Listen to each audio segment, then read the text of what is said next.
Hello बच्चों, let's see the question. Question says if log base 3 और argument में mod z square minus z plus 1 divided by 2 plus z greater than 2, then the locus of z is, and options are mod z equal to 5, mod z less than 5, mod z greater than 5, and option D is none of these. So key concept for this question is, our key concept is log base an equals to x if log base n greater than x and a is greater than 1, then in that case n is greater than a to the power x. यहाँ पे a अगर 1 से ज्यादा रहेगा तभी हम इस property का यूज करेंगे, बिकॉज 1 से कम में ये वैल्यू नेगेटिव दे देते, साइन बदल जाता है। नाउ हमारे पास जो यहाँ पे रिलेशन है कि का बेस 3 है और आर्ग्यूमेंट में जो टर्म है इसको प्रॉपर तरीके से लिखते हैं तो यहाँ पर आ जाएगा। अब देखिए, इस प्रॉपर्टी का यूज अगर हम करते हैं तो सिंपली आर्ग्यूमेंट वाला जो पार्ट है ग्रेटर देन आ जाएगा a to the power x, that is √3 to the power 2k। So इस रिलेशन के हेल्प से हम लिख सकते हैं कि मॉड z का square minus mod z plus 1 divided by 2 plus mod z should be greater than, यहाँ आ जाएगा √3 to the power 2, √3 to the power 2 इसके इक्वल आ जाएगा।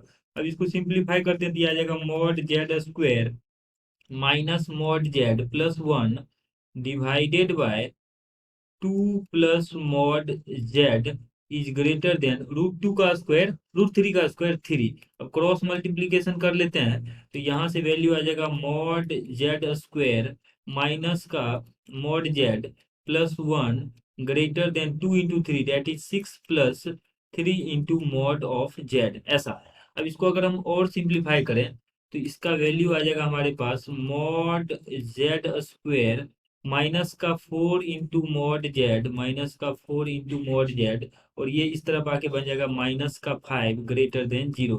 अब इसको फैक्टराइज करते हैं मिड टर्म स्प्लिट करके तो mod z square minus 5 into mod z plus का mod z minus 5 greater than 0 आ जाएगा।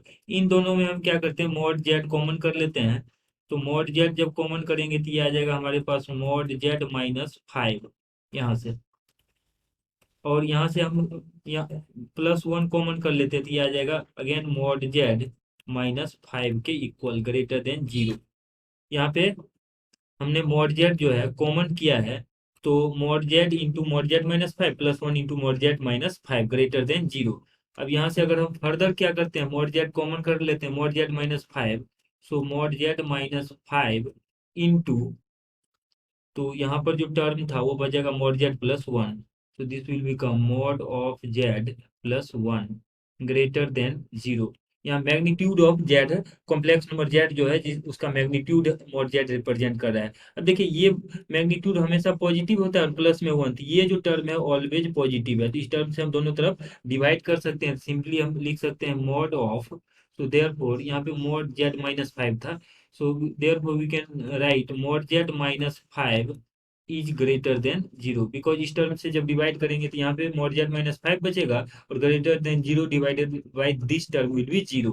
तो इसको अगर हम लिखना चाहें तो mod z का वैल्यू यहाँ से आ जाएगा, so magnitude of complex number z will be greater than 5 and this is our locus also. तो z का जो लोकस है वो आ जाएगा mod z ग्रेटर देन 5 के इक्वल। अगर ऑप्शंस में देखें तो मॉड जेड ग्रेटर देन 5 जो है ऑप्शन सी में है, so option C is the correct answer. Hope that you understood it well, best of luck.